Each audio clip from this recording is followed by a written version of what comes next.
Here's a quick demo and an Onshape document here. Here's the SO-100.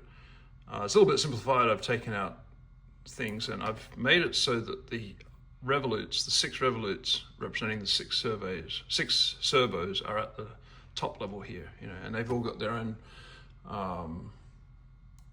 degrees of freedom, and you can move this around. Now they're limited to the motion that's in any particular servo. It's a little bit hectic when it's just trying to drag it around like this, but you'll see the point comes up later. Actually, I have these named positions which I can flip between. Of course, there's the famous calibrate positions 1 and 2, and then I've got my own sleep position here. Anyway, that's where it sort of starts. Now, I've created what we call an app extension, which is using the Onshape API to make a web app inside Onshape. And I've got an API that I can use then to call other things, including the phosphobot APIs. So this is what this thing here is doing. And I've got a number of different tasks and functions set up. Firstly, I can initialize the robot. You can see here, it comes to life. I can sleep it. So I'm just issuing API commands from my thing here. I've got a couple other special ones like where am I, which returns using the end effector API to get the translation and rotations of the end effector. But I guess a really interesting one is that I can send commands from here. So I can manipulate this assembly into some kind of way, maybe. So it's obviously different than the one on the screen. So I rotate that around. And then I can issue this command saying update robot. And it's going to go where it's told. And I can do that again here, maybe try and shut the jaw down and update robot.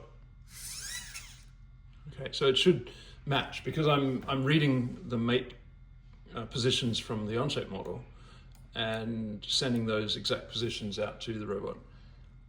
Now, the same thing happens in reverse. Like if I initialize the robot over there, you can see now it's in its initial condition.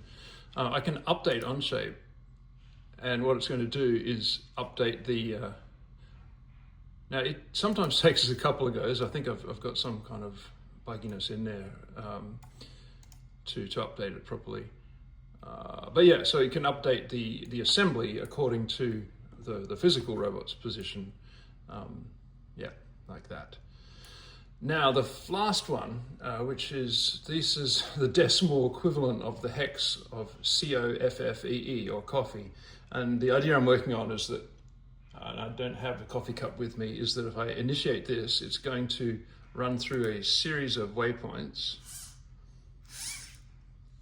pick up my coffee in the Starbucks cup or something, and then return it to me like that. And I'm playing around with just different ways of expressing those waypoints. I'm sending the move absolute command. That's what I'm using to do this. And I'm just juggling a little bit between